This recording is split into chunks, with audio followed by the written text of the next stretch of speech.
বলতেছেন, স্বামী গো একটু পাশে বসো, আমি স্বপ্ন যুগে বুঝতে পেরেছি আমার আব্বাজান আমাকে আমার মৃত্যুর সুসংবাদ দিয়েছেন।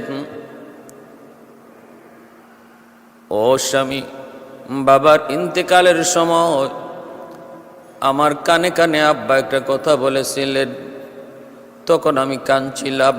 আবার আব্বা আমার কানে কানে আরেকটা কথা বলছিলেন, তখন আমি হাসছিলাম। আম্মা জান আয়েশা সিদ্দিকা রাদিয়াল্লাহু তাআলা আনহা আমাকে জিজ্ঞেস করেছিলেন, ফাতেমা রে, একবার তুমি কাঁদলা, একবার তুমি হাসলা, কারণ কি? একটু বলো, কেন তুমি কাঁদছো, কেন তুমি হাসছো? সেদিন আমি বলেছিলাম বলবো না, বলবো না, বলবো না।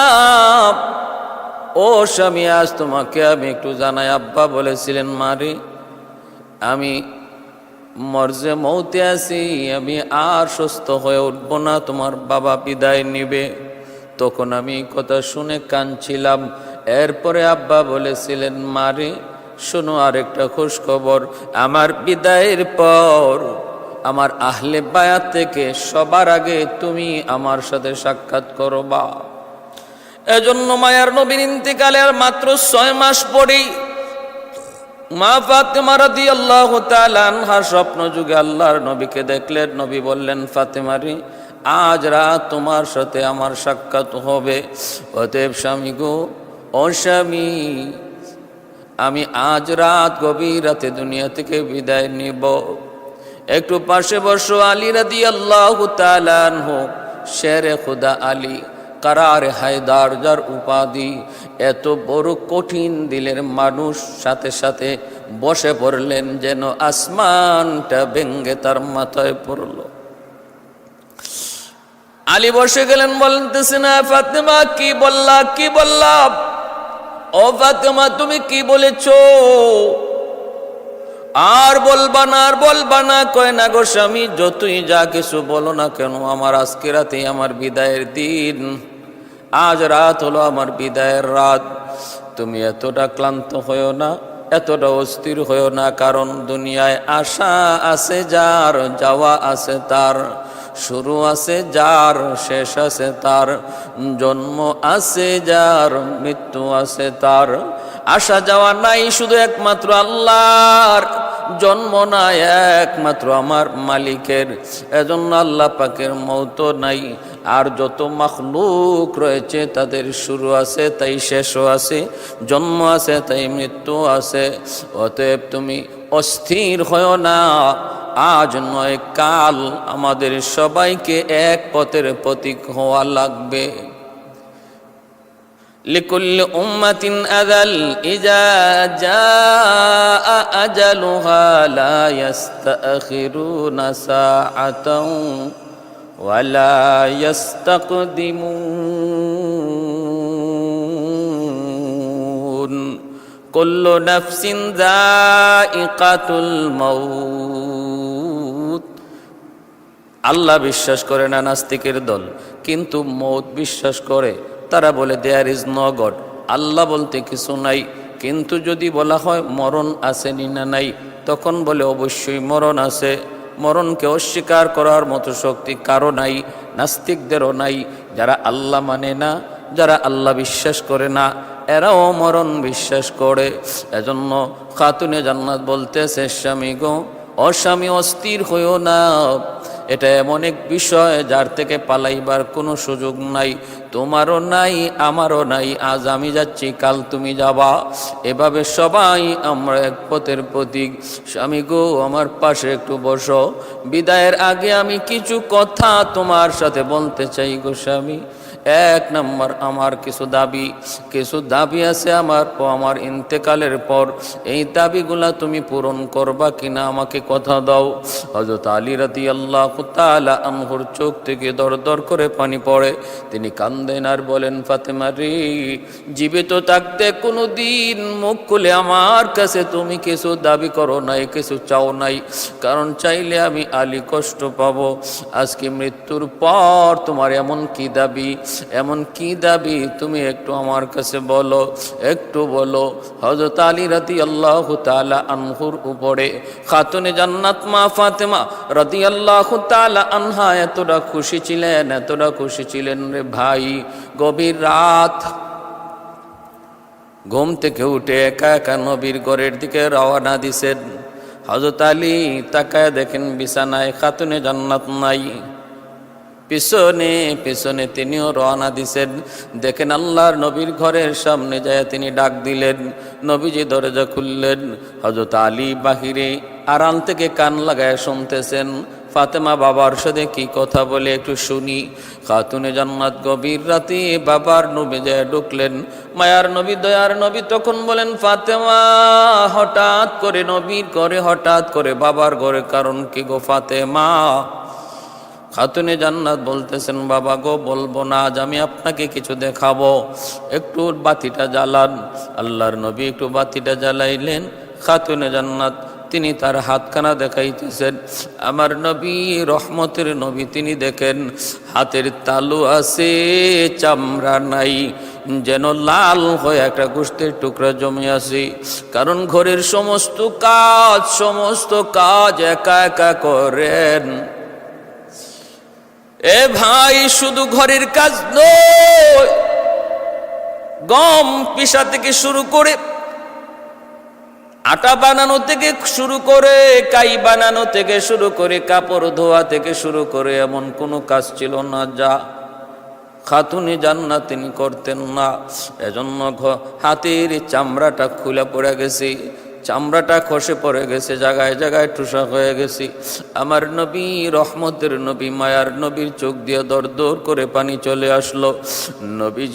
নবীজি সাথে সাথে হাত উঠায় বলতেছেন, মালিক, আমার ফাতেমা এত সুন্দরী, আমার ফাতেমার জন্য কত রাজপুত্র, কত শিল্পপতির ছেলে বিয়ের জন্য প্রস্তাব দিয়েছে। আমার নবী রহমতের নবীর মেয়ে খাতুনে জান্নাত কত সুন্দরী ছিলেন। আল্লাহর নবী তার এক হাদিসে বলেন, আমার ফাতেমা এত সুন্দরী, আল্লাহ তাকে এত রূপ, এত লাবণ্যতা দিয়া সৃষ্টি করেছেন, জান্নাতের হুররা পর্যন্ত তার সুন্দর দেখে তারা অভিমান করবে, হিংসা করবে, ঈর্ষা করবে। জান্নাতি হুরেরা পর্যন্ত তার সৌন্দর্য দেখে ঈর্ষা করবে। ওই অবস্থায় নবীজি বলতেছেন, মালিক, আমার ফাতেমার জন্য কত রাজপুত্র, কত শিল্পপতির ছেলে বিয়ের প্রস্তাব দিয়েছে, আমি কারো কাছে বিয়ে দেই নাই। আলীর সাথে তুমি বিয়ের গটকালি করেছ। এমন একটা গরিব আলীর ঘরে আমার মেয়েটার ঘটকালি তুমি করেছ। ও মালিক, আমার ফাতেমা কাজ করতে করতে সে তো তার হাতটা একদম নষ্ট করে ফেলেছে। নবী কান্দেন। ওই অবস্থায় নবীজি দেখেন ফাতেমা ঘোমটাটা দিয়ে দরজা খুলে যেন তিনি চলে যাইতেছেন, তিনি গুসা করেছেন, রাগ করেছেন। আল্লাহর নবী তখন বলতেছেন, ফাতেমা রে, আমি তো তোমার বিরুদ্ধে কিছু বলি নাই। খাতুনে জান্নাত বলতেছেন, বাবা গো, ও বাবা, আমার স্বামীর বিরুদ্ধে কিছু বললো আমি সইতে পারি না। ও বাবা, একজন স্ত্রী তার স্বামীর ঘরে এসি, গাড়ি, বাড়ি, দামি দামি আসবাব, কোটি কোটি টাকা চায় না। একজন স্ত্রী তার স্বামীর ঘরে যেই জিনিসটা সর্বপ্রথম চায় সেটা হলো স্বামীর ভালোবাসা। যে স্ত্রী তার স্বামীর বুক ভরা ভালোবাসা পায়, এই স্ত্রীর চেয়ে দুনিয়াতে সুখী আর কোনো স্ত্রী নাই। আর যেই বিবি স্বামীর কোনো ভালোবাসা পায় না, কিন্তু কোটি কোটি টাকার মালিক স্বামী, এই টাকায় তার শান্তি দেয় না, সুখ দেয় না। 3 বেলা যদি পেট পুরে নাও খাই, মনে রাখো গন আব্বা জান, তোমার জামাতা আলী আমাকে বুক ভরা ভালোবাসা দেয়। আল্লাহর নবী শুকরিয়া আদায় করলেন। আল্লাহর নবী আল্লাহর কাছে শুকরিয়া আদায় করলেন আর বলতেছেন, মারে, আমি তো এটাই চাই। আল্লাহর নবী এমনও হাদিসে বলেছেন, মহিলারা, স্ত্রীরা ভালো করে খেয়াল করে শোনো, মা বোনেরা, নবী বলেন, যদি আল্লাহর পরে কাউকে সেজদা করার বিধান থাকতো, তাহলে আল্লাহ বলতেন, প্রত্যেক স্ত্রী যেন তার স্বামীকে সেজদা দেয়। এতটা সম্মান, এতটা ইজ্জত আল্লাহ একজন স্বামীকে দিয়েছেন। এজন্যই হযরতে রুকাইয়া রাদিয়াল্লাহু তাআলা আনহা, নবীজির মেয়ে, প্রথম বিবাহ হয়েছিল আবু জেহেলের ছেলের সঙ্গে। পরে যখন বিবাহ ভঙ্গ হয়, আল্লাহর নবী হযরত উসমান গনি রাদিয়াল্লাহু তাআলা আনহুর সাথে বিবাহ দেন। একদিন হযরত উসমান গনির বিরুদ্ধে একটা অভিযোগ নিয়ে হযরতে রুকাইয়া তিনি নবীর কাছে এসেছিলেন। মায়ার নবী তখন যে জবাব দিয়েছিলেন শুনবেন। আহা, মায়ার নবী তখন বলেছিলেন, মারি, স্ত্রী স্বামীর বিরুদ্ধে অভিযোগ করবে এটা আমি নবী পছন্দ করি না। কোন স্ত্রী তার স্বামীর বিরুদ্ধে অভিযোগ করবে এটা আমি নবী পছন্দ করি না। যাও মা, যাও স্বামীর ঘরে যাও। নবী হাত ধরে স্বামীর ঘরে দিয়ে আসলেন। একটা ঘটনার দিকে লক্ষ্য করো মা বোনেরা, একটু খেয়াল করে শোনো। একজন স্বামী সে জানে সারা দিন একটু রোজগারের জন্য সে কত অপমান সয়, কত জুলুম, কত তুফান তার উপরে বয়ে যায়। এরপরও স্বামী ধৈর্য ধরে, কারণ ঘরে তার বিবি, তার সন্তান তার অপেক্ষায় বসা। সন্তানেরাও বুঝ, সন্তানেরাও তাকায় আছে, বাবা আমাদের জন্য খানার ব্যবস্থা করবে। স্ত্রী অপেক্ষায় দাঁড়িয়েছে, স্বামী আসবে, স্বামী আসবে, এরপরে চুলায় আগুন জ্বালাবো। এই কথাগুলি মাথায় রেখে একজন স্বামী বাহির জগতে কত অপমান না সইতে হয়, কত ঝগড়া, কত তুফান, কত অভিযোগ, কত গাল বন্ধই না তারে শুনতে হয়। কখনো বা মালিকের পক্ষ থেকে, কখনো বা সাধারণ মানুষের সাথেও হয়। রিক্সা চালক প্যাসেঞ্জারের কাছ থেকে কত কথাই না শুনে। এত কিছু শোনার পরও হজম করে ঘরে যখন ফিরে, মা বোনেরা একটু খেয়াল করে শোনো, আসা মাত্রই তার কাছে তুমি তোমার দাবি দাবা পেশ করো না। লোকটারে একটু বোঝার চেষ্টা করো, হাত পাকা নিয়ে আসো, আনন্দ দাও, আরাম দাও, একটু আরামের ব্যবস্থা করো, একটু পানির ব্যবস্থা করো, ঠান্ডা পানি নিয়ে আসো। তারপর পাশে বসে তারে একটু বাতাস করে একটু পানি পান করি। এরপরে যদি প্রয়োজন হয় ঠান্ডা মাথায় তুমি তোমার প্রয়োজন, হাজত, ঘরের হাজতের কথা বলতে পারো। কিন্তু মা ফাতেমা রাদিয়াল্লাহু তাআলা আনহা জীবন জিন্দিগি কাটায় দিলেন হযরত আলীর সাথে। হায়দার আলী তিনি বলেন, ফাতেমা জীবনে কোনো দিন আমার কাছে কোনো দাবি করে নাই, বরং আমি বলেছিলাম, ফাতেমা তোমার হাতটা নষ্ট হয়ে যাইতেছে কাজ করে করে, দেখো না নবীর দরবারে যায় কোনো বাদী পাওয়া যায় কিনা, আল্লাহর নবী কোনো একটা বাদী দিয়া তোমাকে সহযোগিতা করেন কিনা। কিন্তু মায়ার নবী যখন এমন বললেন, খাতুনে জান্নাত তিনি তো গোসা করেছেন, রাগ করেছেন, বাবা গো সাহায্য করতে পারবা না সেটা ভিন্ন কথা, কিন্তু আমার স্বামীর বিরুদ্ধে কিছু বইল না। আল্লাহর নবী রহমতের নবী শুকরিয়া আদায় করেন। দরজার পাশেই দাঁড়িয়ে আলী সব কিছু শুনলেন। আলী চলে গেলেন, চোখের পানিটা মুছে মুছে ঘরে চলে গেলেন। ফাতেমা ঘরে যাওয়ার আগে আগেই আর শুকরিয়া আদায় করেন, মালিক এমন একটা স্ত্রী, এমন একটা বিবি তুমি আমাকে দান করেছ। আল মারআতুস সালিহা খায়রুম মিনাদ দুনিয়া ওয়া মা ফিহা। নবী বলেন, নেককার দিনদার স্ত্রী যদি কারো ঘরে থাকে, দুনিয়ার সমস্ত সম্পদের ভিতরে সবচেয়ে বড় সম্পদ হলো একজন নেককার দিনদার বুঝদার সমুজদার একজন স্ত্রী। স্বামীর জন্য দুনিয়ার সবচেয়ে বড় সম্পদ, সবচেয়ে বড় সম্পদ। বাইরা বন্ধুরা, হযরত আলী রাদিয়াল্লাহু তাআলা আনহু ঘরে আসলেন। এইদিকে আল্লাহর নবী কলিজার টুকরা মেয়ে ফাতেমা রাদিয়াল্লাহু তাআলা আনহা ইন্তেকালের আগ মুহূর্তে হযরত আলী রাদিয়াল্লাহু তাআলা আনহুকে বলতেছেন, স্বামী গো, আমার মৃত্যুর পর আমার কয়েকটা দাবি তুমি পূরণ করবা কিনা, কথা দাও।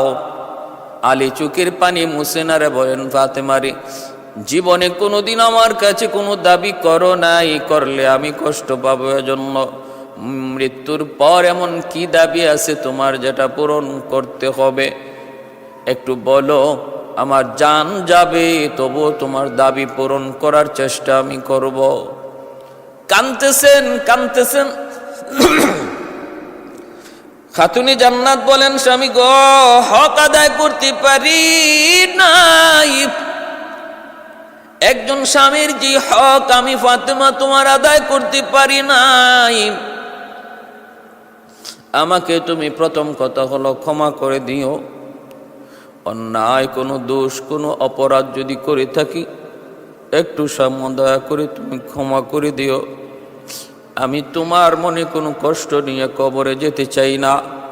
কারণ আমি আমার আব্বার জবানে শুনেছি, কোনো স্ত্রী যদি স্বামীকে সন্তুষ্ট রেখে কবরে যায়, কবরে যাইতে দেরি, জান্নাত পাইতে দেরি নাই। আর কোনো স্ত্রী যদি স্বামীকে নারাজ করে কবরে যায়, সে যত বড় দিনদার, যত বড় নেককার, যত বড় নামাজি হোক না কেন, আল্লাহর তৈরি জান্নাত সে পাবে না, মিলবে না। অতএব স্বামী গো, স্বামী একটু আমার উপর রাজি আর খুশি হয়ে যাও। জানি না জানা অজানায় কোনো কষ্ট তোমাকে দিয়ে ফেলছি কিনা। হযরত আলী রাদিয়াল্লাহু তাআলা আনহু কপালে চুমু খাইতেছেন আর আদর করে বলতেছেন, ফাতেমা রে, আমি গরিব হওয়ার কারণে আমি তোমার সাধ্য মতো তোমার কোনো একটা প্রয়োজন, কোনো একটা হাজত আমি পুরা করতে পারি নাই। কারণ বিয়ের সময়টাতে মোহর দেওয়ার মতো ক্ষমতা আমার ছিল না। আল্লাহর নবী বলেছিলেন, আলী মোহরানা বাবা তোমার বর্মটা তুমি বিক্রি করো।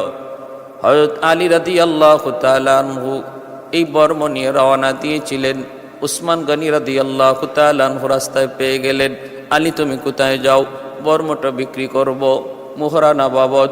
আল্লাহর নবীর সাহাবে হযরত উসমান গনি রাদিয়াল্লাহু তাআলা আনহু, তিনিও তো মেয়ের আল্লাহর নবীর জামাতা, সাথে সাথে তিনি এই বর্মটা কিনে নিলেন।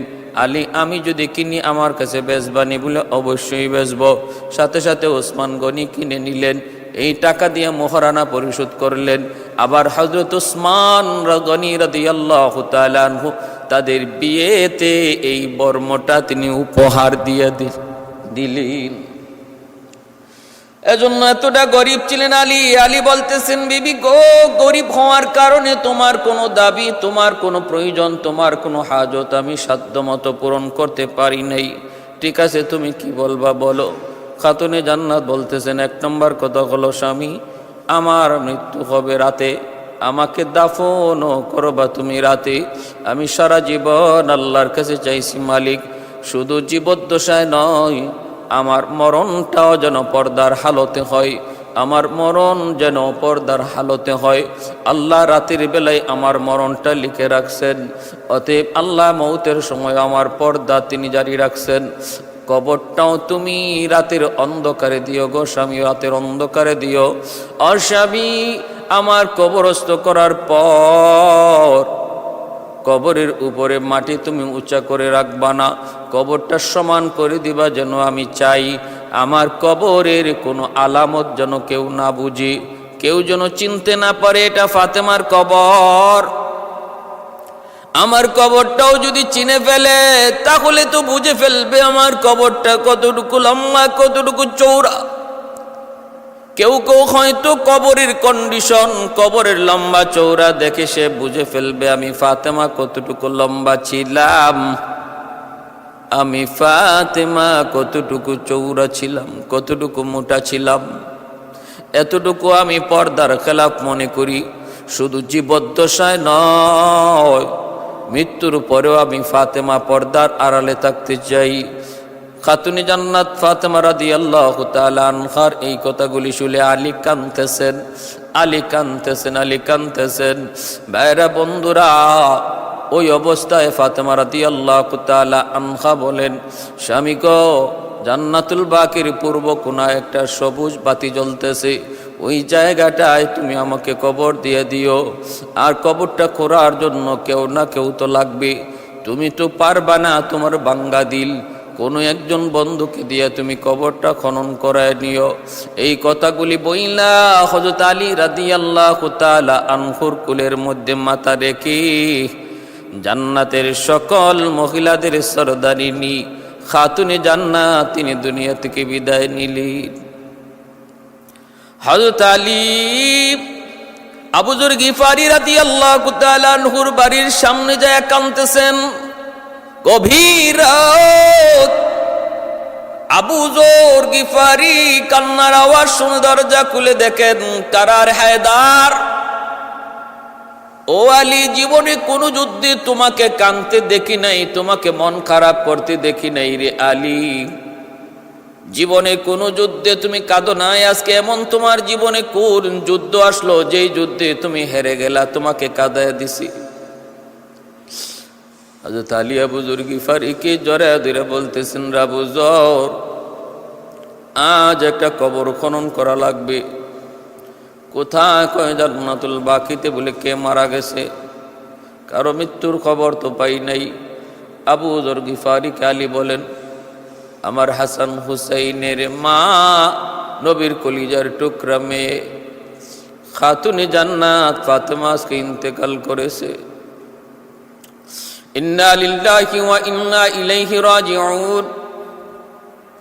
এই কথা শোনা মাত্রই হযরত আবু যর ইন্না লিল্লাহ পরে তিনি জান্নাতুল বাকির দিকে তিনি যাইতেছেন কবর খনন করার জন্য।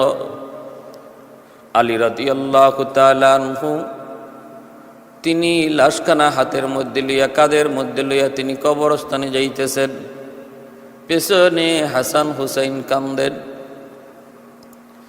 হাসান হুসাইন কান্দেন, মালিক, নানাকে হারানোর যন্ত্রণা বেদনা এখনো বলতে পারি নাই। মাত্র 6 মাস হয়েছে নানা বিদায় নিয়েছেন। আমার নানাজানকে হারানোর বেদনা এখনো আমরা বলতে পারি নাই। আজ তুমি আমাদের আম্মাজানকে নিয়ে গেছো, এই যন্ত্রণা একের পর এক কিভাবে সইব? কাঁদতেছেন। আবু যর গিফারি কবর খনন করতেছেন। খবর করেন আর কবরকে ডাক দিয়ে বলেন, রে কবর, জানোনি তোমার মাঝে আজকে কে আসবে? কে আসবে জানোনি?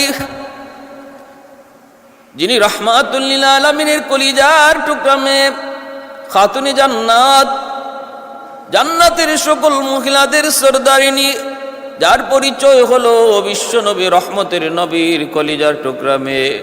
সাবধান রে কবর, তুই বেয়াদবি করবি না, বেয়াদবি করবি না। যাকে আমার নবী রহমতের নবী মা বলে সম্বোধন করেছেন, কেমন করে আম্মা দান, কেমন করে মা বলে খাতুনে জান্নাতকে নবী সম্বোধন করেছেন, তাও একটা অতীতের ঘটনা। ঘটনাটা হলো আমার নবী রহমতের নবী তায়েফের জমিন থেকে রক্তাক্ত হইয়া আঘাত পাইয়া নবী যখন মক্কায় ঢুকতে যাবেন, তখনও নবীজি মক্কায় ঢুকলেন।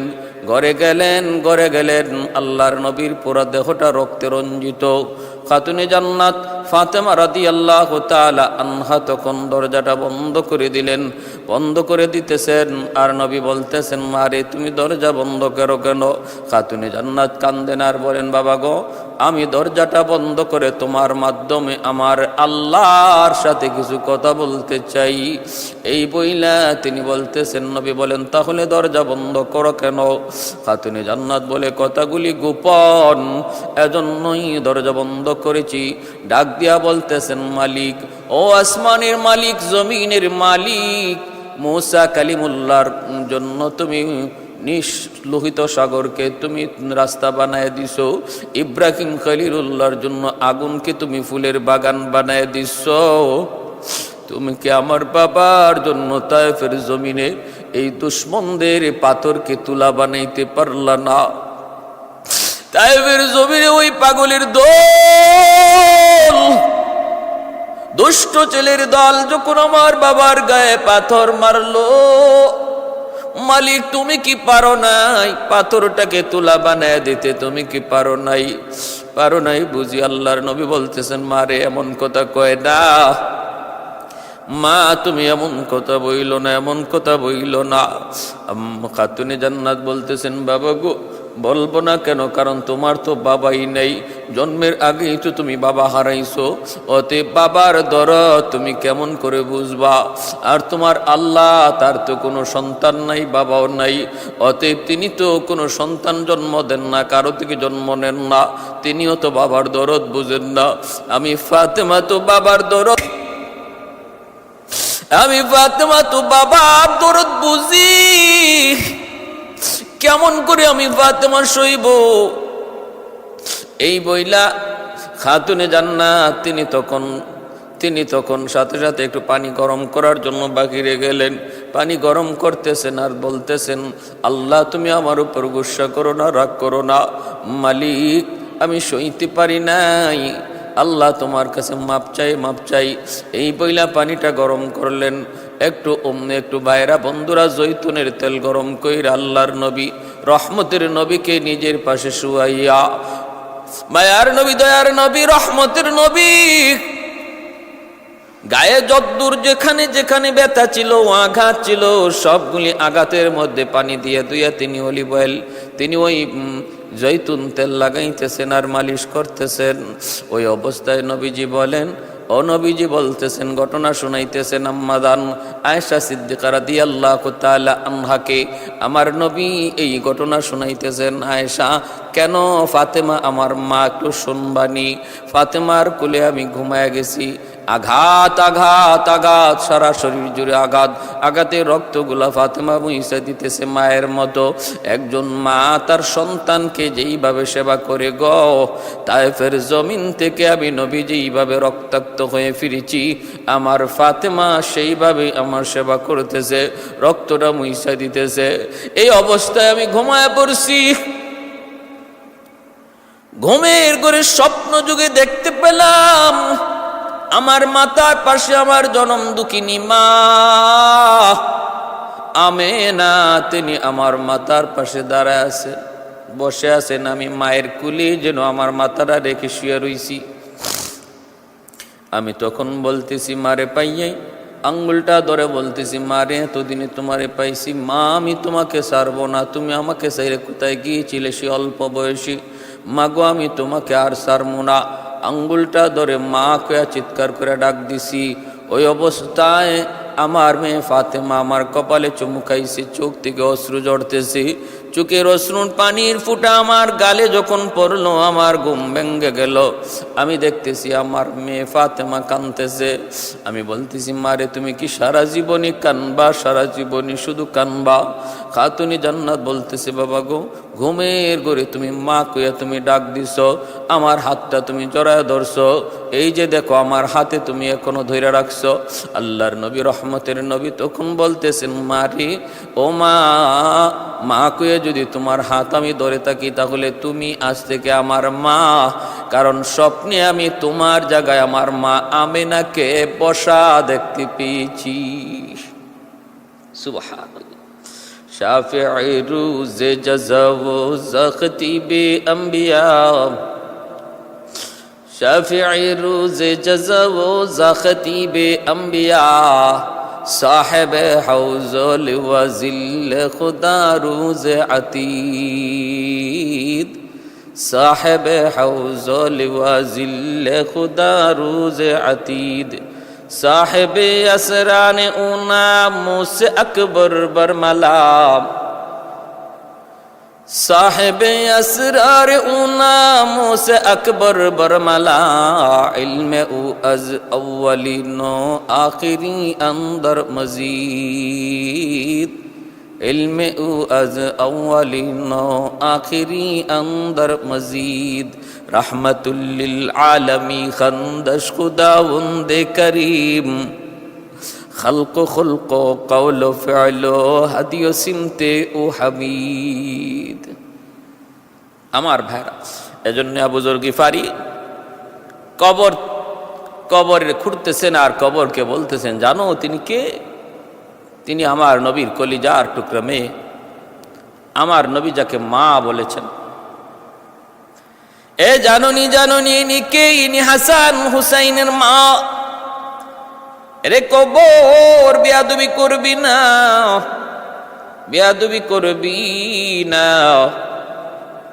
যে হাসান হুসাইন একদিকে ক্ষুধার্ত থাকতো, তারপরও ফাতেমার কাছে কোনো ভিক্ষুক যদি আসতো ভিক্ষুককে আগে দিত।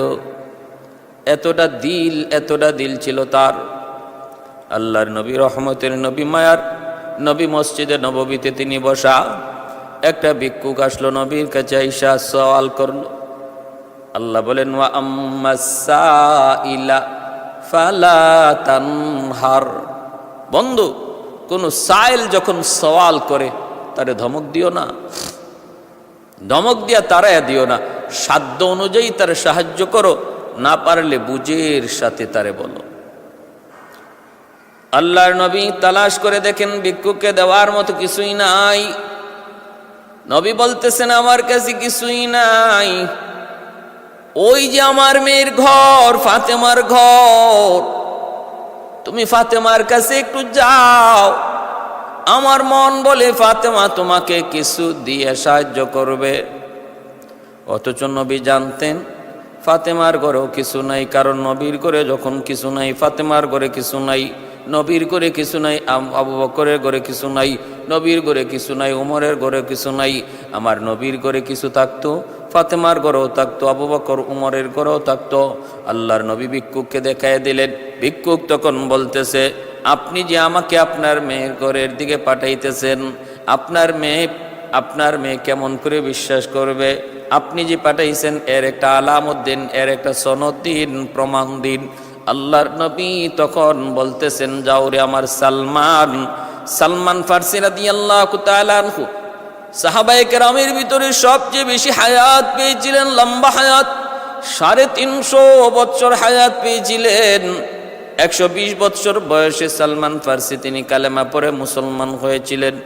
আল্লাহর নবী তখন এই বয়স্ক সাহাবী হযরত সালমান ফারসি রাদিয়াল্লাহু তাআলা আনহুকে বলতেছেন, সালমান, ভিক্ষুকের সাথে তুমি যাও, যেন তোমাকে দেখে আমার ফাতেমা বুঝে ফেলে আমি তারে পাঠাইছি। সালমান ফারসি ভিক্ষুককে নিয়ে খাতুনে জান্নাত মা ফাতেমা রাদিয়াল্লাহু তাআলা আনহার দরজার সামনে তিনি আয়েশা ডাক দিলেন, মা ফাতেমা, নবী পাঠাইছেন একজন ভিক্ষুক, করে কিছু আছে কিনা একটু ভিক্ষুককে দিয়ে সাহায্য করো। সালমান ফারসি রাদিয়াল্লাহু তাআলা আনহুর কণ্ঠ শোনার পর সাথে সাথে খাতুনে জান্নাত বুঝে ফেলেছেন, আমার আব্বা জান ভিক্ষুকরে পাঠাইছেন। আর ভিক্ষুকও কত চালাকের চালাক, কয় আমি নিজে একা যাব না, একজন সাক্ষী দিয়া দেন, দলিল দেন, প্রমাণ দেন। আমাদের দেশেও এমন কিছু চালাক ভিক্ষুক আছে। তানভীর রহমতুল্লাহি আলাইহির কিতাবে এরকম একটা কিচ্ছা বললাম। এক ভিক্ষুক বাদশার সামনে গেছে, গিয়া ভিক্ষা চাইছে। বাদশা বলতেছে, আমার কাছে দেওয়ার কিছু নাই, আল্লাহর কাছে চাও। তখন ভিক্ষুক বলছে, ঠিক আছে। সে চলে গেছে। কিছুদূর গিয়া ভিক্ষুক আবার ফিরত আসছে। আয়েশা বলতেছে, যাহাবো না, আল্লাহর কাছে চাইছিলাম। আল্লাহ বলছেন যে আল্লাহ নাকি সম্পদ আপনার কাছে জমা রাখছেন, এখান থেকে আমার নিতে বলছেন। বাসায় কই, বাপরি বাপ, ভিক্ষুক তো আমার চেয়ে ডাবল চালাক। এরকমই একটা ভিক্ষুক চালাকি করে, বুদ্ধি করে সালমান ফারসিকে সাথে নিয়ে গেল। হযরত সালমান ফারসি রাদিয়াল্লাহু তাআলা আনহু যখন মা ফাতেমা রাদিয়াল্লাহু তাআলা আনহার কাছে এই কথা বললেন, খাতুনে জান্নাত পুরা ঘর তালাশ করলেন, ভিক্ষুককে দেওয়ার মতো কিছুই পেলেন না। একটা চাদর, ওনার ব্যবহৃত একটা চাদর, ওই চাদরখানা বের করে সালমান ফারসি রাদিয়াল্লাহু তাআলা আনহুর হাতে দিয়া বলতেছেন, আমার ঘরে কিছুই নাই দেবার মতো, আছে শুধু এই ব্যবহৃত চাদরটা দেওয়ার উপযুক্ত। এই চাদরটা ওই যে একজন ইহুদির বাড়ি এসে একজন বড় ধনী মানুষ, তার কাছে এই চাদরটা বন্ধক রেখে কিছু নিয়ে আসেন, যা দিয়া ভিক্ষুককে বিদায় করা যায়। সালমান ফারসি রাদিয়াল্লাহু তাআলা আনহু এই চাদরখানা নিয়ে তিনি পাশে ইহুদির এক বাড়িতে গেলেন। ওই ইহুদি বড় ধনী মানুষ ছিল, ধনাঢ্য মানুষ। ডাক দিলেন, ইহুদি বের হলো, বের হওয়ার পর তিনি বলতেছেন, এই চাদরখানা বন্ধক রাখুন, আর চাদরটা বন্ধক রেখে এর বিনিময়ে কিছু দিন যা দিয়া ভিক্ষুককে বিদায় করা যায়। সুবহানাল্লাহ, আল্লাহু আকবার। কি পরিমাণ উদারতা ছিল, কি পরিমাণ দানশীলতার গুণ তাদের মধ্যে ছিল। আল্লাহ বলে, বান্দা মনে রেখো, দান করলে সম্পদ কমে না। ইয়ামহাকুল্লাহু রিবা ওয়া ইউরবিস সাদাকাত, সম্পদ কমে সুদ খাইলে, আর দান করলে আল্লাহ সম্পদ বাড়ায় দেয়। ইহুদি এই চাদরখানা সাথে নিয়ে ভিতরে চলে গেল। বেশ কিছুক্ষণ পর চাদর হাতে নিয়ে যখন সালমান ফার্সির সামনে আসলো, তখন তারা তাকায় দেখেন ইহুদির মাথা থেকে গোসলের পানি পড়তেছে। বোঝা যায় সেই টাইমের ভিতরে গোসল করেছে। সালমান ফার্সি বলতেছেন, কি ব্যাপার, তোমার এত দেরি হলো কেন? ইহুদি বলতেছে, রে সালমান, কথা পরে বলবো, আগে আমাকে কালেমা পরে মুসলমান বানায় নাও। যা কিছু বলার পরে বলবো, আমাকে আগে তাড়াতাড়ি কালেমা পরে মুসলমান বানাও। সালমান ফার্সি বলেন, ঘটনা কি? আমি আসলাম তোমার কাছে চাদর বন্ধক রাখার জন্য, এই মুহূর্তে তোমার মুসলমান হওয়ার শখ জাগলো। ঘটনা কি, কোন কারণে, কি হয়েছে একটু খুলে বলো। ইহুদি বলতেছে, ও সালমান, তাহলে একটু শোনো, আমি তাওরাত কিতাবের একজন পণ্ডিত। তাওরাত কিতাবের মধ্যে আমি পেয়েছি আখিরি জমানার নবী যিনি হবেন, এই হবে তার গুণ, এই হবে তার গুণ, এই হবে তার গুণ। সমস্ত গুণাবলী একে একে আমি মুহাম্মাদুর রাসূলুল্লাহর কাছে পেয়েছি। একটা গুণের কথা তাওরাত কিতাবে লেখা ছিল, তার কাছে একদিন একজন ভিক্ষুক আসবে, ওই ভিক্ষুককে ভিক্ষা দেওয়ার মতো তিনি কিছুই পাবেন না। তিনি পাঠায় দিবেন মেয়ের ঘরে, মেয়েও তামাম ঘর তালাশ করে কিছু পাবে না। একটা চাদর ভিক্ষুককে হাতে দিয়া এক ইহুদির বাড়িতে পাঠাবে। এই চাদরখানা বন্ধক রেখে ভিক্ষুককে কিছু দেওয়ার জন্য। ও সালমান, আমি এই আলামত, এই গুণটা পাওয়ার অপেক্ষায় ছিলাম রে সালমান। আজ আমার এই গুণটাও পাওয়া হয়ে গেছে। আমি চাদরখানা দেখে চিনে ফেলেছি। তুমি তো কিছুই বলো না এই চাদরখানা কার, কিন্তু আমি চাদরখানা দেখে চিনে ফেলেছি। এই চাদর আর কারো নয়, এই চাদর হলো খাতুনে জান্নাত মা ফাতেমার চাদর। অতএব যেই আলামতটা আমার পাওয়া এখনো বাকি ছিল, এই আলামতটাও আমি পায়া গেছি, এই গুণটাও পায়া গেছি। অতএব আমি আর দেরি করতে চাই না, এখনই আমাকে কালেমা পড়াইয়া নবী দরবারে নিয়ে চলো। সুবহানাল্লাহ। কৌনাইন মুখতারে খুদা তুমকো বানায়া,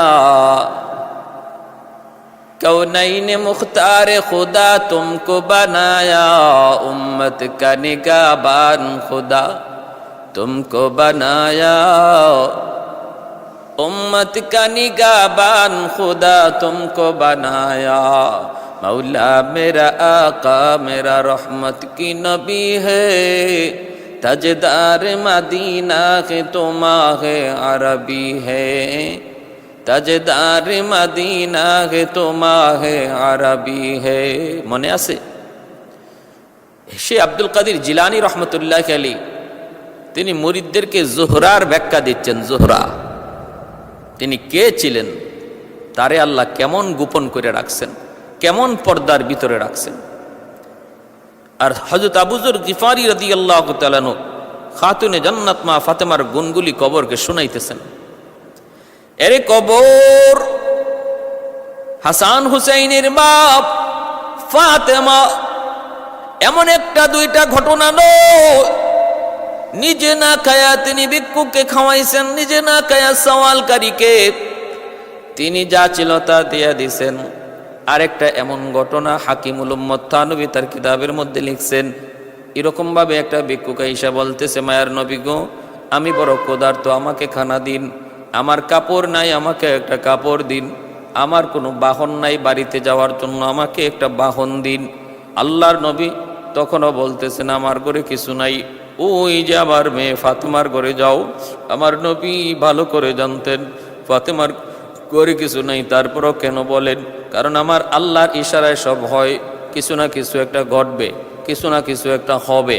এজন্য ভিক্ষুককে তিনি পাঠিয়ে দিলেন। ভিক্ষুক যে ডাক দিল খাতুনে জান্নাত, তিনি তখন ডাক দিয়া বলতেছেন আমিও তো পাই না, আমিও তো এমন কিছু পাই না তোমাকে দেওয়ার মতো। খাওয়ানোর মতো কোনো ব্যবস্থা নাই, পরানোর মতো কোনো কাপড় নাই, দেওয়ার মতো কোনো বাহন নাই, কিন্তু আমার একটা হার আছে, হারটা আমি তোমাকে দিয়ে দিলাম, নেও আমার হারটা তুমি নিয়ে যাও, বাজারে বিক্রি করে প্রয়োজন তুমি পূরণ করে নিও। ভিক্ষুক ওই গলার হারটা নিয়ে আল্লাহর নবীর সামনে হাজির হলো। আল্লাহর নবী রহমতের নবী এই হারটা হাতে নিলেন। এই দিকে নবীর সাহাবীরা অবাক হয়ে গেছেন। হযরত আম্মার রাদিয়াল্লাহু তাআলা আনহু বলতেছেন, রে ভিক্ষুক, এই হারটা যদি আমি তোমার কাছ থেকে কিনে নেই, কত টাকা দিলে তুমি খুশি বলো? কত দিরহাম দিলে তুমি খুশি বলো? ভিক্ষুক বলতেছে আমাকে পয়সা দেওয়া লাগবে না, আমাকে তুমি পেট ভরে খাওয়াও, আমাকে কাপড়ের ব্যবস্থা করো, আমার একটা বাহনের ব্যবস্থা করো। হযরত আম্মার রাদিয়াল্লাহু তাআলা আনহু তিনি বললেন ঠিক আছে আমি তোমারে খানা খাওয়াইতেছি। খানা খাওয়াইলেন, দামি কাপড় পরাইলেন, দামি একটা বাহন দিলেন, আর বললেন নেও অতিরিক্ত কিছু পয়সাও তোমাকে দিলাম। দিয়া তিনি ওই ভিক্ষুককে বিদায় দিলেন। হযরত আম্মার রাদিয়াল্লাহু তাআলা আনহু এই হারটাকে তিনি চুমা খাইলেন, তারপরে আতর গোলাপ দিয়া মাখায়া দামি একটা রুমালের মধ্যে লইয়া গোলামকে বললেন, রে গোলাম, ওই হারটা মায়ার নবীর কাছে তুমি দিয়ে আসো, আর তুমিও নবীর কাছে রয়ে যেও। তুমি ছিলে এতদিন আমার গোলাম, আমি এখন নবীকে হাদিয়া দিয়া দিলাম। গোলাম আল্লাহর নবীর কাছে হাতটা নিয়ে হাজির করলো। মায়ার নবী রহমতের নবী হাতটা পায়া নবী বড় খুশি হলেন, শুকরিয়া আদায় করলেন। এরপরে নবী বলতেছেন যাও, এই হাতটা সহ আমি তোমাকে আমার ফাতেমারকে হাদিয়া দিয়ে দিলাম। খাতুনে জান্নাত মা ফাতেমা রাদিয়াল্লাহু তাআলা আনহার কাছে ওই গোলাম হার কানা লইয়া আবার হাজির হয়ে গেল। হাজির হয়ে বলতেছেন নেন, এই যে আপনার হার কানা নেন, আর আমিও আজ থেকে আপনার গোলাম।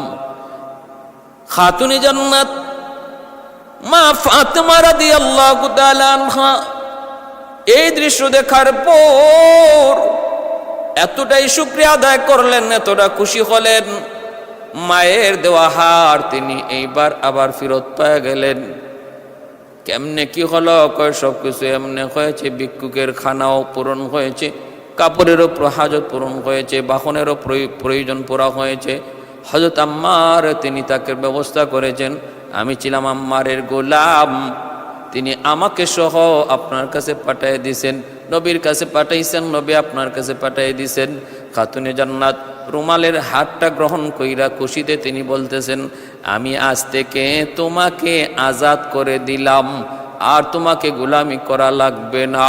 সাথে সাথে গোলাম সেজদায় পড়ে আল্লাহর দরবারে শুকরিয়া আদায় করে আর হাতুড়ে বলতেছে মালিক এটা কেমন এক হার, যেই হার ভিক্ষুককে খানা খাওয়াইলো, কাপড় পরাইলো, বাহন দিল, আবার যেই হার আমার মতো একটা গোলামকে আজাদ করলো, আবার তার প্রকৃত মালিকের হাতে আবার পৌঁছে গেল। এ কেমন কুদরতি হার, কেমন কুদরতি হার। এই বইলা গোলাম আল্লাহর দরবারে শুকরিয়া আদায় করলো। এজন্য আবু যর গিফারি বলতেছেন, রে কবর সাবধান, তুই খাতুনে জান্নাতের সাথে বেয়াদবি করবি না, বেয়াদবি করবি না। হঠাৎ করে পিছন থেকে একটা আওয়াজ আসলো। আওয়াজটা মূলত খাতুনে জান্নাতের জন্য নয়, এটা আমাদের জন্য। এরে আবু যর, কে কার মেয়ে, কে কার মা, কে কার স্ত্রী আমি সেটা বুঝি না, আমি সেটা চিনি না। আমি চিনি কার আমল কত ভালো। যার আমল যত ভালো আমি তার জন্য জান্নাতের টুকরা, আর যার আমল যত খারাপ আমি তার জন্য জাহান্নামের কুণ্ড। কারণ নবী বলেছেন আল কবরু রাউযাতুম মিন রিয়াযিল জান্নাহ আও হুফরাতুম মিন হুফারিন নার। এ ভাই, যত কাফির কুফফার ছিল সমস্ত কাফির কুফফারকে এক করে 10,100 শস্ত্র বাহিনী তৈরি করে আবু সুফিয়ানের নেতৃত্বে মদিনা হামলা করার জন্য তারা একত্রিত হইল। আল্লাহর নবী খবর পেয়ে গেলেন এই কাফেলার মধ্যে বিশ্ববিখ্যাত এক পহলওয়ান যার নাম হলো আমর। এই আমরও আসতেছে, সে নাকি কাবা ধরে শপথ করেছে আমি মুহাম্মদকে হত্যা না করা পর্যন্ত আমি পানি পান করব না। বিশাল বড় এক পাহলওয়ান যার নাম ছিল আমর, দানবের মতো প্রতিদিন 40 থেকে 50 কেজি খাবার খাইত। ভাইরা বন্ধুরা, সে আমর যার এই তলোয়ারটার ওজন ছিল 2.5 মণের মতো, এত বড় দানব কাফেলার সাথে রওনা দিল। আল্লাহর নবী খবর পেয়ে গেলেন, মায়ার নবী জরুরি পরামর্শে বসে গেলেন। আল্লাহর নবী বলতেছেন ওরা তো সম্মিলিত বাহিনী আসতেছে মদিনা আক্রমণ করার জন্য, আমরা তো মাত্র 2,000 থেকে 2,500 ঊর্ধ্বে 3,000, আমরা এদের মোকাবেলা করব কেমনে করব? মদিনার বাইরে গিয়ে করব না মদিনার ভিতর থেকে করব?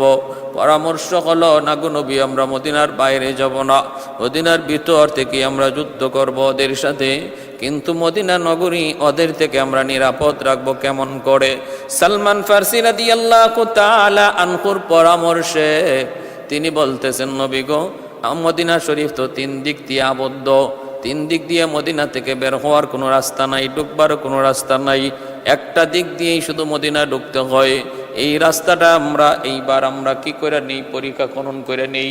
এই রাস্তাটা আমরা এই একটা গর্ত খনি নেই, এমন একটা গর্ত করব যেই গর্তরা পার হতে পারবে না, কোনোভাবে গর্ত পার হতে পারবে না, তখনই আমাদের উদ্দেশ্য হাসিল হয়ে যাবে, আমরা তো ওদেরকে মদিনায় ঢুকতে দিতে দেব না। এই পরামর্শ আল্লাহর নবী গ্রহণ করে নিলেন। তাহলে কি করা যায়? সম্মিলিত বাহিনীর মোকাবেলার জন্য আল্লাহর নবী সাহাবায়ে কেরামদেরকে নিয়ে ওই গর্ত খনন করা, পরিখা খনন করার কাজে লিপ্ত হলেন। ভাইরা বন্ধুরা, পরিখাটা খনন করেছেন 3 দিন যাবত, আর লম্বা ছিল 5.5 কিলোমিটার লম্বা, 4.5 কিলোমিটার হলো, 4.5 কিলোমিটার হয়েছিল গভীর, আর 9 কিলোমিটার ছিল চওড়া। এত বড় একটা পরিখা তারা খনন করলেন। কয়দিনে? বলে 6 দিনে। আল্লাহর নবী নিজেও পরিখা খননে লিপ্ত ছিলেন। ক্ষুধার যন্ত্রণা, পেটে ক্ষুধা, তড়িৎ গতিতে করা লাগবে কাজ। সম্মিলিত বাহিনী রওনা দিয়া দিছে। আল্লাহর নবী রহমতের নবী মদিনা শরীফে তখন অনেকটা অভাবও চলছিল। পরিখা খনন করেন, প্রায় 1500 সাহাবায়ে কেরামকে নিয়ে আল্লাহর নবী পরিখা খনন কাজে লিপ্ত হয়ে গেছেন। নবী পেটে পাথর বেঁধেও তিনি কাম করতেছেন, সাহাবীরাও পেটে পাথর বেঁধে কাম করতেছেন, পেটের ক্ষুধা যেন অনুভব না হয়। হযরত জাবের রাদিয়াল্লাহু তাআলা আনহু দেখতেছেন আমার নবী তিনি দাঁড়াইতে পারেন না, ক্ষুধার যন্ত্রণায় নবী দাঁড়াইতে পারেন না। জাবের দৌড় দিয়া চলে গেলেন বিবির কাছে, যায় বলতেছেন বিবি গো, ঘরে কোনো খানা আসেনি গো, আমার নবী তো দাঁড়াইতে পারেন না পেটের ক্ষুধায়। বিবি বলতেছে কিছু রুটি ব্যবস্থা করা যাবে, আর একটা বকরি আছে, বকরিটা জবাই করো, 4-5 জনে হয়তো খানা খাওয়া যাবে। হযরত জাবের রাদিয়াল্লাহু তাআলা আনহু বকরিটা জবাই করে মায়ার নবীর কাছে আইসা কানে কানে বলতেছেন, ওগো নবীজি, আজ দুপুর বেলা জাবেরের বাড়িতে আপনার দাওয়াত। আল্লাহর নবী রহমতের নবী, তিনি দাওয়াত কবুল করেছেন, কিন্তু একা একা নবী কেমন করে দাওয়াত খাইতে যান? কারণ নবীর সাথে 1500 সাহাবী, তারাও তো প্রচন্ড ক্ষুধার্ত। আমার নবী তো রহমতের নবী, দয়ার নবী। পাথরের উপরে উইটা নবী বলতেছেন, সাহাবীরা রে, সবাই আমরা ক্ষুধার্ত, আজ দুপুর বেলা তোমাদের ভাই জাবের তোমাদের সবাইকে তার বাড়িতে দাওয়াত করেছে। সুবহানাল্লাহ। আল্লাহ, হযরত জাবের রাদিয়াল্লাহু তাআলা আনহুর চোখগুলো বড় বড় হয়ে গেছে, অবাক হয়ে গেছেন। হায় হায়, আমি বললাম নবী গো আপনার দাওয়াত, আর নবী দয়ার নবী 1500 সাহাবীর দাওয়াত দিয়া দিছেন, এখন 4-5 জনের খাবার 1500 মানুষ কেমন করে খাবে? টেনশন হওয়ার কথা কি না?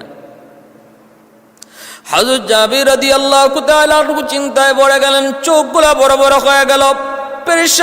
পেরেশান তো হবেনি। দৌড়ে বিবির কাছে গেলেন, বিবি গো এখন কি করব, তাড়াতাড়ি সমাধান দাও, কি করব, সমস্যা তো জটিল। বিবি বলতেছে কি হয়েছে? বলে আমি তো মায়ার নবীকে দাওয়াত দিয়েছি, কিন্তু নবী তো একা দাওয়াত খাইতে আসতে পারেন না, সঙ্গী সাথী 1500 সাহাবীকে মায়ার নবী দাওয়াত দিয়ে দিছেন। এখন কি করব একটু বলুন। আমাদের সমাজের মহিলা হইলে কইতো বুঝছি, হুজুরে দাওয়াত দিলাম, এরপরে দেখা যায় হুজুর আরো 10 জন লই আইছি। হুজুরদের খাসলত স্বভাবটাই এমন, দাওয়াত দিই যদি 3 জন, সাথে আয় 7 জন, দাওয়াত দিই যদি 7 জন, সাথে আয় 15 জন 14 জন। ঠিক আছে চলো খাইব। কেমনে খাইব জানি না, ঘরে তালা দিয়ে আমরা বাপের বাড়ি চলে যাই। ঘরে তালা দিয়ে আমরা বাপের বাড়ি চলে যাই, দেখি কিভাবে আইসা খায়। কিন্তু না না, নবীর যুগের মহিলারা এমন ছিলেন না। কি পরিমাণ তাদের ইয়াকিন, কি পরিমাণ বিশ্বাস, একটু মা বোনেরা খেয়াল করে শোনো। হযরত জাবের রাদিয়াল্লাহু তাআলা আনহুর বিবি তখন বলতেছেন, স্বামী গো আমি তোমার কাছে একটা জিনিস জানতে চাই গো স্বামী। বলো না তুমি। জাবের বলো না, মায়ার নবীকে দাওয়াত দিয়েছে কে? জাবের বলেন দাওয়াত দিয়েছি আমি। কয় এরপরে ওই 1500 সাহাবীকে দাওয়াত দিয়েছে কে? হযরত জাবের বলেন 1500 সাহাবীকে দাওয়াত আমি দেই নাই, দাওয়াত দিয়েছেন মায়ার নবী। এই বলা মাত্রই জাবেরের স্ত্রী ডাক দিয়া বলেন, শুকুর, আমার মালিকের দরবারে হাজারো শুকুর। আমাদের কোনো টেনশন নাই গো স্বামী, কোনো টেনশন নাই। কারণ যদি 1500 সাহাবীকে আমার নবী দাওয়াত দিয়া থাকেন, আমাদের কোনো টেনশন নাই। পবিত্র নবীর জবানের পবিত্র জবানের কথা কেমন করে আল্লাহ রক্ষা করবে সেটা আল্লাহ বুঝবে। বন্ধুর কথার ইজ্জত কেমনে রাখবে সেটা বন্ধু জানবে। আমাদের কোনো টেনশন নাই। দাওয়াত যদি তুমি দিতা তাহলে ছিল টেনশন নাই। যাও আল্লাহর নবীকে নিয়ে আসো। কেমন বুঝটা আল্লাহ তাকে দিছেন। একজন মহিলা হয়ে আমার নবীর কথার উপরে কি পরিমাণ তার ইয়াকিন, কি পরিমাণ তার বিশ্বাস। লা ইউমিনু আহাদুকুম হাত্তা আকুনা আহাব্বা ইলাইহি মিন ওয়ালিদিহি ওয়া ওয়ালাদিহি ওয়ান নাসি আজমাইন। আমার ভাইরা বন্ধুরা এবার একটু মনোযোগ খেয়াল করে মনোযোগ দিয়ে শুনুন। হযরত জাবের রাদিয়াল্লাহু তাআলা আনহু তিনি তো চলে গেলেন আল্লাহর নবীকে আনার জন্য। যায় দেখেন মায়ার নবীর সাথে কাফেলা বহুত বড়, 1500 সাহাবীর কাফেলা রওনা দিয়ে দিলেন বাড়ির দিকে।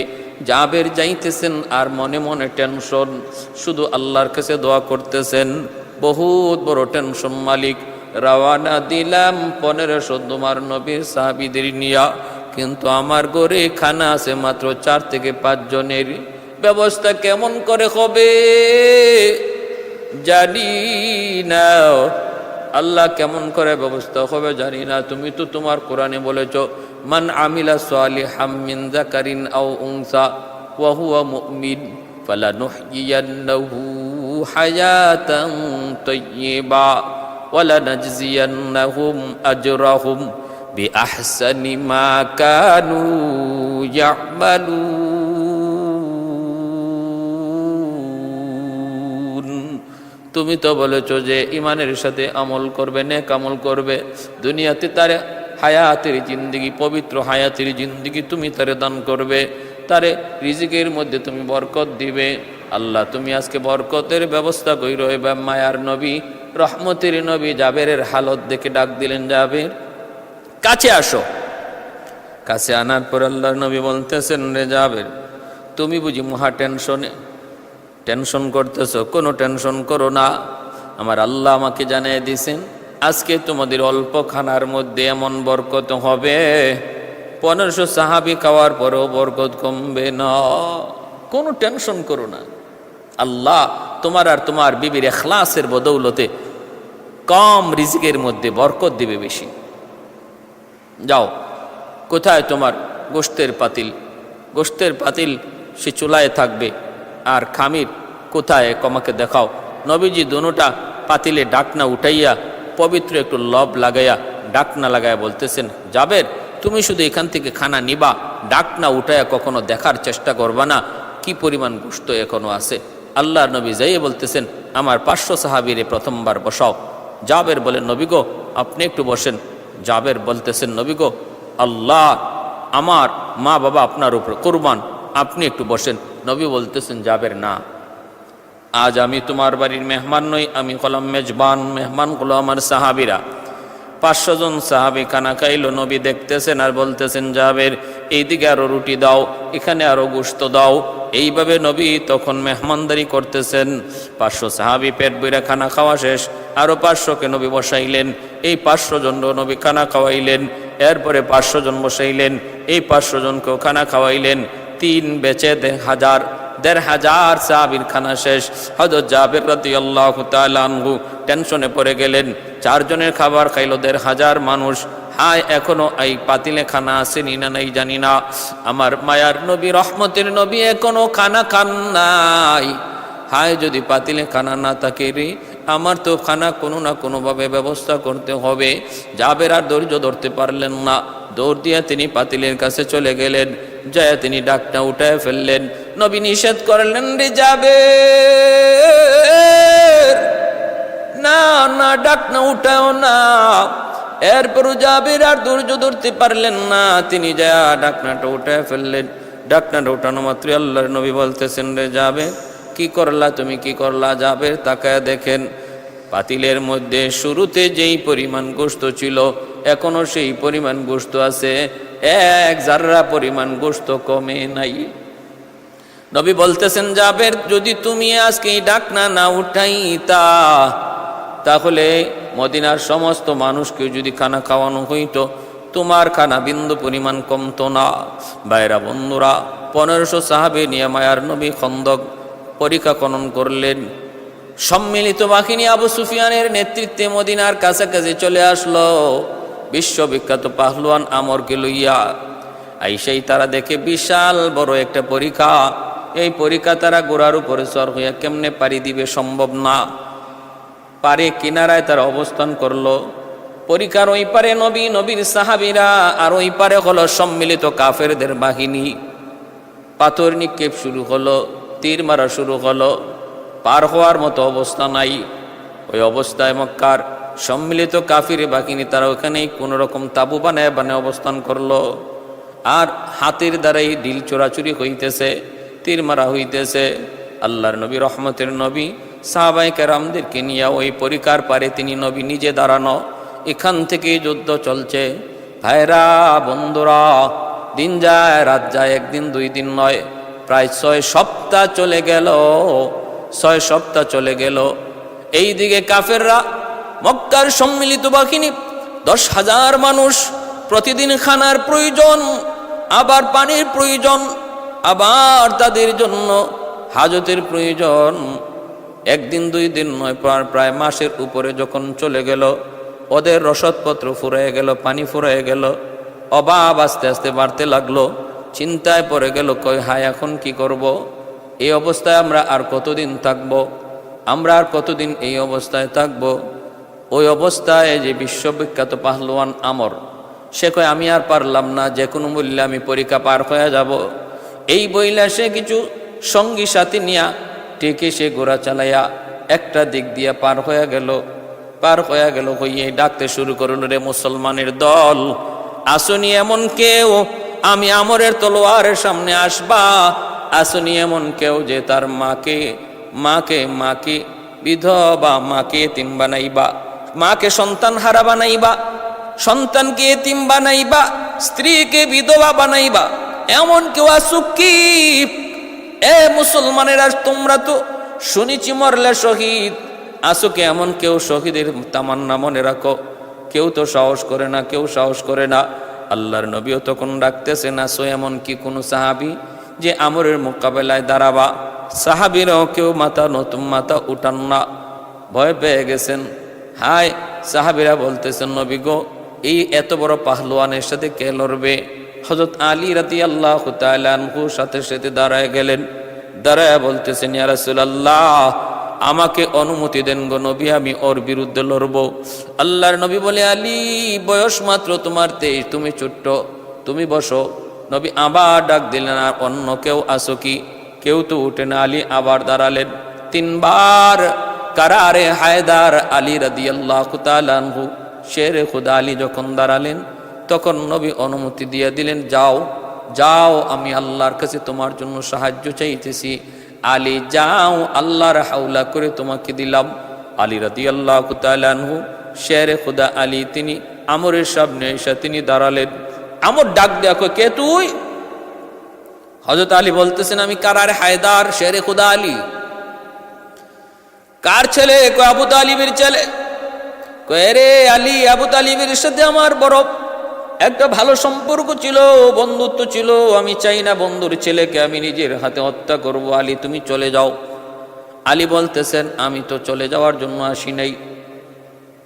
আমর বলে, আমি তোমাকে মারব না। আলী বলেন, আমি তোমাকে মারতে চাই। এই কথা বলা মাত্রই আমর ক্ষিপ্র বেগে আলী রাদিয়াল্লাহু তাআলা আনহুর ঢালে তলোয়ার দিয়ে আঘাত করলো। আঘাত করা মাত্রই হযরত আলী রাদিয়াল্লাহু তাআলা আনহু কৌশলে তিনি আঘাত প্রতিহত করলেন। তবু কিছুটা আঁচ তার কপালে, তার গালে লাগছিল, কিন্তু বড় কোনো আঘাত নয়। এরপরে হযরত আলী বলতেছেন, এবার আমার আঘাত তুমি সামলাও রে। এ জানোস নি, আমার মা আমার নাম রাখছেন কারারে হায়দার।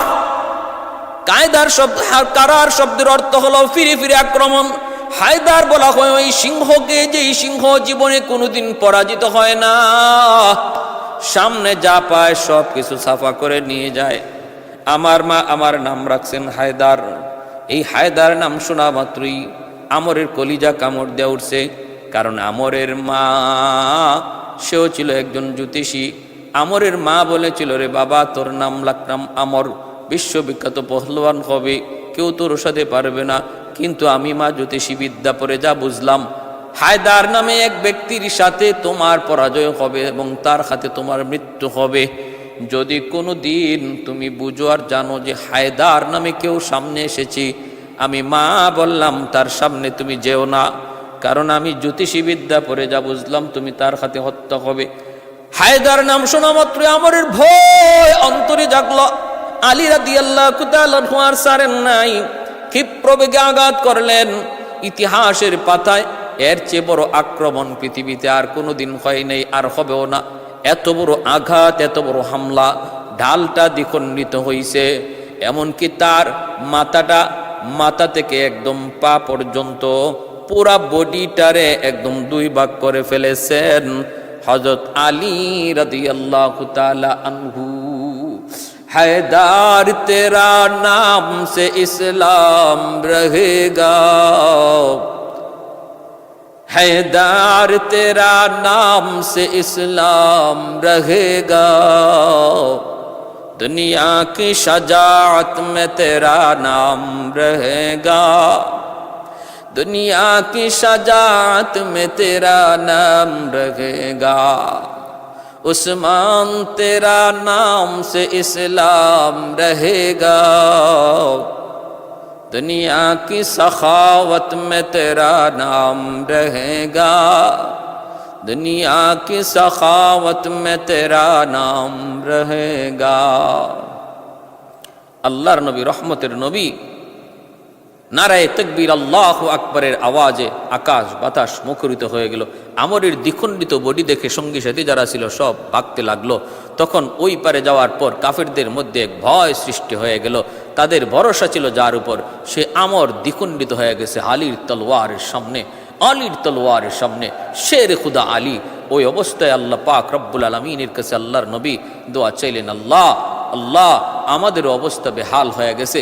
ওই সময়টাতে একাধারে 4 ওয়াক্ত নামাজ কাজা হয়ে গেছিল। কাফেররা এতটা পেরেশানির মধ্যে রেখেছিল মায়ার নবীকে। আমার ভাইয়েরা, বন্ধুরা, নবীজি আল্লাহর কাছে দোয়া করেন। আল্লাহ পাক রব্বুল আলামিন সাহায্য নাজিল করলেন। ছিল প্রচণ্ড শীতের মৌসুম, মুষলধারে বৃষ্টি নাজিল হলো, আবার ঝড় তুফান হলো। ওই বৃষ্টি আর তুফানের কারণে বেঈমানরা এমনিই তো তারা দুর্বল হয়ে পড়ছিল, আবার বৃষ্টি আর তুফানে তাদের এই তাঁবুগুলা উড়াইয়া নিয়ে গেছে, আর তাদের ঠান্ডা আর শীত বেড়ে গেছে। আবু সুফিয়ান বলতেছে আর থাকার মতো অবস্থা নাই, চলো আমরা তাড়াতাড়ি এখান থেকে ভাগি। হায়, ওই অবস্থায় আল্লাহর নবী একজন সাহাবীকে পাঠাইছিলেন, যাও তো ঝড়ের পর তাদের হালতটাকে একটু দেখে আসো। আবু সুফিয়ান টের পেয়ে গেল গুপ্তচর হয়তো কেউ ঢুকেছে আমাদের হালত দেখার জন্য। আবু সুফিয়ান বলতেছে, মুসলমানদের পক্ষ থেকে কেউ হয়তো বা আমাদের ভিতরে গুপ্তচর ঢুকেছে, তোমার পাশে যে আছে তার হাত ধরে জিজ্ঞেস করো তার পরিচয় কি। এই অবস্থায় নবী সাহাবী তিনি আওয়াজটা টের পেয়ে তিনি সাথে সাথে বুদ্ধি করে পাশে দাঁড়ায় আসছিল যে কাফের, তার হাত ধরে বলতেছেন, বলো তো তুমি কে, তোমার পরিচয় কি। পরিচয় দিয়ে দিছে, ফলে সে আবার নেই। আমার ভাইয়েরা বন্ধুরা, তিনি আয়েশা জানায় দিলেন নবীকে ওরা ভাগছে। আল্লাহর নবী রহমতের নবী যায় দেখেন সম্মিলিত বাহিনী পরাস্ত হলো এবং তারা এখান থেকে অত্যন্ত অত্যন্ত অত্যন্ত কষ্ট নিয়া অপমানজনক পরাজয় বরণ করে তারা এখান থেকে বিদায় নিয়ে এলো। আল্লাহ নবী সাহাবাই কেরামদেরকে নিয়ে মদিনায় ঢুকলেন। নবীজি তিনি বর্ম খুলে ফেলবেন, জিব্রাইল আমিন বলতেছে, নবী গো যুদ্ধের বর্ম আপনি খুলে ফেলতেছেন, আমি জিব্রাইল কিন্তু এখনো খুলি নাই। বলে কেন? কই যে ইহুদিদের বস্তি, বেঈমান ইহুদি বনু কুরাইজা, ওদের সাথে যুদ্ধ করা লাগবে। কারণ এই বনু কুরাইজা ইহুদি গোত্রের সাথে আল্লাহর নবীর সন্ধি ছিল।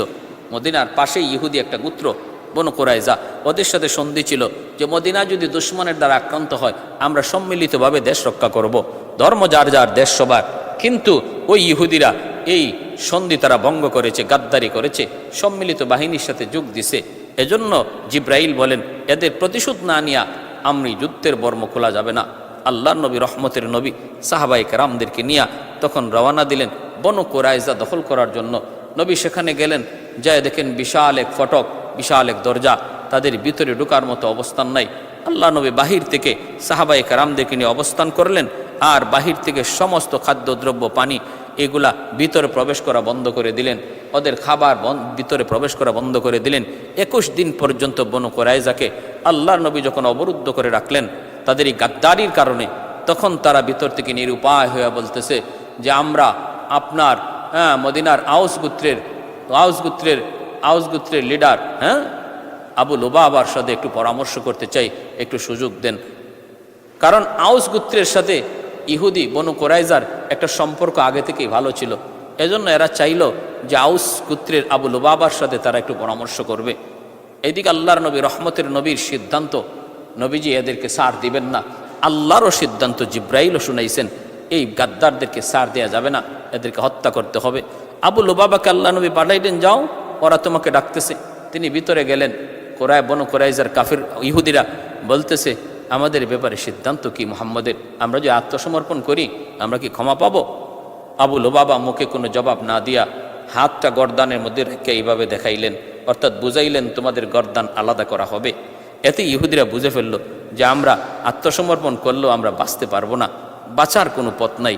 আবু লুবাবা মদিনায় চলে আসলেন, কিন্তু তিনি অনুতপ্ত হলেন, হায় আমি তো খেয়ানত করেছি, নবী আমাদেরকে পাঠাইছিলেন আমানতদারির সাথে, কিন্তু আমি তো গোপন কথা জানাই দিছি। হযরত আবু লুবাবা মসজিদে নববীর এই খাম্বার সঙ্গে এসে হাতটা বাঁধলেন, হাত বাইদা বলতেছেন আমি বহুত বড় খাইন, বহুত বড় খেয়ানত করেছি, আমি অন্যায় করেছি, আমাকে যদি আমার আল্লাহ ক্ষমা না করে আমি কখনো এই হাত খুলব না। তোমরা আত্মীয় স্বজনকে বলতেছেন আমার সাথে কেউ আসো না গো, আমি বহুত বড় অন্যায় করেছি, আমার হাত তোমরা কেউ খুলবা না, পানি পান করাইবা না, খানা খাওয়াইবা না। আল্লাহর নবী রহমতের নবী দয়ার নবী তিনি তো ওই জায়গায় তাদেরকে অবরোধ করে আসেন। সব কিছু বন্ধ করে দেওয়ার পর যখন ইহুদিরা বুঝলো আর কোনো উপায় নাই, ওই অবস্থায় ইহুদিরা বলল আমরা আপনার সাহাবী আউস গোত্রের লিডার সাদ ইবনে মুআজ, তিনি যা বলেন সেটাই আমরা মেনে নিব, আপনি মানেন কিনা? নবী বললেন আমিও মানি। সাদ ইবনে মুআজ তোমাদের ব্যাপারে যে সিদ্ধান্ত দিবে সেটাই ফাইনাল। ওদের ধারণা ছিল সাদ ইবনে মুআজ তাদের ব্যাপারে একটু রহম করবে, একটু দয়া করবে, কারণ আউস গোত্রের সাথে তাদের পূর্ব দিনের বন্ধুত্ব। সাদ ইবনে মুআজ আহত ছিলেন, মদিনা থেকে তারে আনা হলো। আল্লাহ নবী রহমতের নবী বলেন সাদ তোমাকে ওরা সালিশি মানছে, বিচারক মানছে, তুমি বিচার করো। সাদ ইবনে মুআজ রাদিয়াল্লাহু তাআলা আনহু তিনি বিচার করবেন। বিচার করতে যায় তিনি ভাবতেছেন আমি বন্ধুত্বের কথা চিন্তা করে কোনো লাভ নাই, ন্যায় বিচার যদি না করি আমি কখন মারা যাই ঠিক নাই। ন্যায় বিচার হলো আল্লাহর কোরআনের বিধান, তাওরাতের বিধান। তাওরাত কিতাবের বিধানটা ওনার জানা। কেউ যদি গাদ্দারি করে তার শাস্তি হলো মৃত্যুদণ্ড। এজন্যই সাদ ইবনে মুআয তিনি রায় দিয়া দিলেন, যারা যুদ্ধে অংশগ্রহণ করেছে সম্মিলিত বাহিনীর সাথে ওদের সবাইকে হত্যা করা হবে, নারী শিশুদেরকে বন্দী করা হবে, মালগুলাকে জব্দ করা হবে। সিদ্ধান্ত দেওয়া মাত্র ইহুদিদের মধ্যে কান্নার রোল পড়ে গেল। আল্লাহর নবী, রহমতের নবী বলতেছেন, এখন আর কোনো পথ নাই, তোমরা যারা বিচারক মানছো তার কথাই সঠিক। ইহুদিরা তখন বলতেছে, সাত তো দেখা যায় আমাদের তাওরাতের সিদ্ধান্তই শুনাইছে, বিচার তো ন্যায় বিচারই হয়েছে, এটাই ছিল আমাদের প্রাপ্য, এটাই ছিল আমাদের প্রাপ্য। ইহুদি লিডাররা পর্যন্ত বলছে যে তাওরাত কিতাবেরও এই বিধানই, এই আইনই।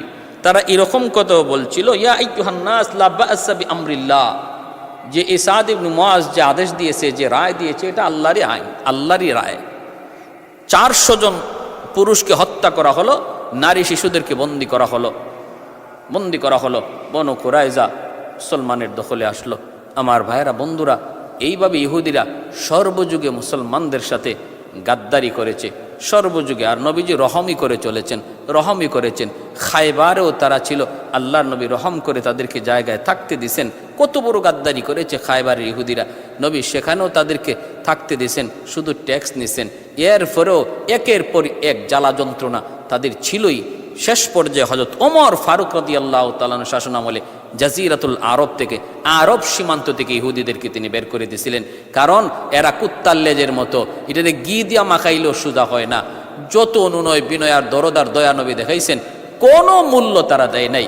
যার কারণে হযরত ওমর এদেরকে আরব বিশ্ব থেকে বের করেছিলেন। আর বীরত্ব দেখাইছিলেন হায়দার, কারারে হায়দার, শেরে খুদা হযরত আলী রাদিয়াল্লাহু তাআলা আনহু। এজন্য আমরা সর্বদা দ্বীনের জন্য প্রস্তুত থাকব। আল্লাহর দ্বীন বড়, আমার জীবন বড় নয়। ঈমান বড়, আমার জীবন বড় নয়। আল্লাহ আমাদের সবাইকে ঈমানের জন্য, দ্বীনের জন্য সর্বদা প্রস্তুত থাকার তৌফিক আল্লাহ দান করুন। সবাই বলি আমিন। ওয়া আখির